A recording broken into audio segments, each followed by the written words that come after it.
व्यापम घोटाला किसको याद नहीं। व्यावसायिक परीक्षा मंडल यानी व्यापम 2013 में भारत के मध्य प्रदेश में भारतीय इतिहास का सबसे बड़ा परीक्षा घोटाला सामने आया। परीक्षा में किसी की जगह दूसरे को बैठाना, नकल कराना और अन्य तरह की धांधलियों की वजह से इस मामले में हजारों लोगों को गिरफ्तार किया गया। हालांकि इन घोटालों में एक चौंकाने वाला मोड़ तब सामने आया जब 2013 में घोटाला के सार्वजनिक होने से कई साल पहले घोटाले से जुड़े संदिग्धों की एक के बाद एक मौत होने लगी। इन लोगों की मौत की वजहों में दिल का दौरा और सीने में दर्द से लेकर सड़क दुर्घटनाएं और आत्महत्या शामिल थी।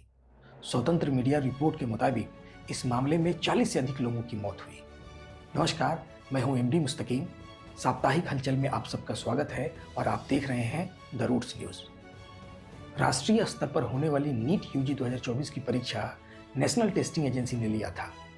छात्रों ने नीट यूजी की परीक्षा में धांधली के आरोप लगाए। मामला सुप्रीम कोर्ट गया।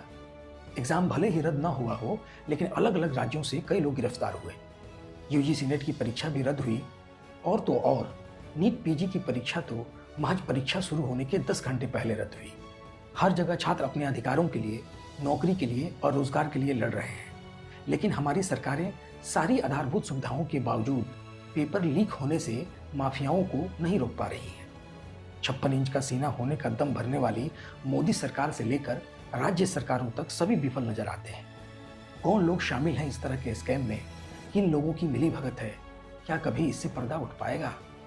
पेपर लीक कैसे हो जाते हैं जब हर चीज सरकार के नियंत्रण में है? देख रेख के लिए अधिकारी नियुक्त हैं, सारी व्यवस्था प्रशासन के अधीन है। बात सोचने वाली है।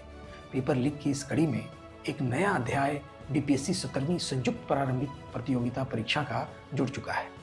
कई महीने से बीपीएससी 17वीं के अभ्यर्थी आंदोलन कर रहे हैं।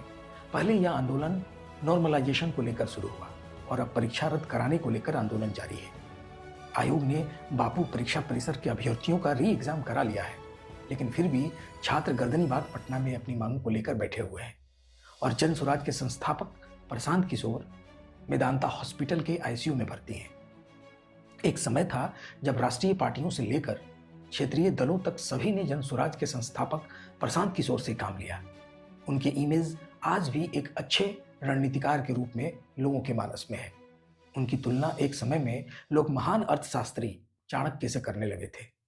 उन्होंने कई पार्टियों के लिए काम किया और उनकी मदद से उन दलों को चुनाव में शानदार जीत भी मिली।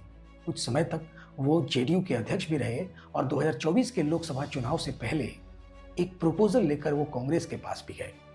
कांग्रेस से उनकी बात नहीं बनी तो उन्होंने अपनी ही एक पार्टी बना ली और आ गए बिहार की धरती पर अपने लिए जमीन तलाशने। लोगों से जुड़ने के लिए उन्होंने पद यात्रा शुरू की और अभी हाल ही में संपन्न हुए विधानसभा उपचुनाव में भी उन्होंने अपने उम्मीदवार उतारे। भले ही जीत न मिली, लेकिन वोट प्रतिशत ठीक रहा। अपनी पैर मजबूत करने की कोशिश में लगे प्रशांत किशोर बीजेपी के साथ साथ कांग्रेस पर भी हमलावर दिखते हैं। बिहार के लोगों को जात पात से ऊपर उठने की बात सुनाते हैं, पर बात यह भी है कि भारतीय जनता पार्टी की रूढ़िवादी विचारधारा को लेकर वो क्या सोचते हैं, ये बात भी स्पष्ट होनी चाहिए। आने वाले वक्त में ये पता चल ही जाएगा कि वो ए टीम बनकर उभरते हैं या बी टीम के रूप में किसी के साथ भी चले जाते हैं। वर्तमान घटनाक्रम को देखा जाए तो लगता है कि उन्हें बिहार में राजनीतिक रूप से पैर जमाने में दिक्कत हो रही है।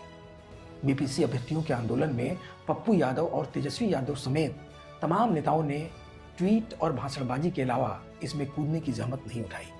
एक लग्जरियस लाइफ जीने वाले प्रशांत किशोर ने खुद को आगे किया और गांधी मैदान में भूख हड़ताल पर बैठ गए। आंदोलन को गति मिली, बिहार बंद का ऐलान हुआ। पप्पू यादव ने चक्का जाम करने की असफल कोशिश की और कम्युनिस्ट पार्टी के लोग भी सड़कों पर उतरे। लेकिन जो टाइमिंग देखकर प्रशांत किशोर ने आंदोलन में एंट्री मारी थी, वो धीरे धीरे गलत साबित होने लगी। और इस बात को तब और बल मिला जब प्रशांत किशोर को जमानत मिल गई और उन्होंने प्रेस कॉन्फ्रेंस में ये बात दोहराई कि वो फिर से गांधी मैदान लौटेंगे। लेकिन कुछ समय बाद ही प्रशांत किशोर मेदांता हॉस्पिटल में एडमिट हो गए। मेदांता के डॉक्टरों की अस्पष्ट जवाब भी इस बात की गवाही दे रहे हैं कि प्रशांत किशोर भूख हड़ताल से छुटकारा चाहते हैं।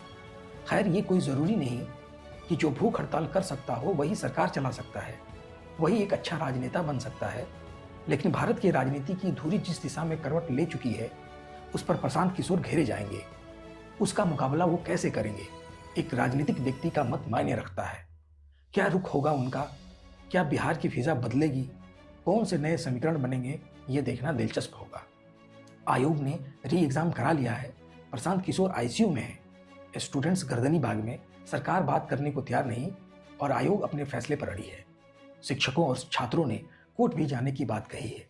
अब ये देखना दिलचस्प होगा कि इसमें कौन कौन से नए मोड़ आते हैं और इसका अंत क्या होता है। देखते रहिए द रूट्स न्यूज़। नमस्कार।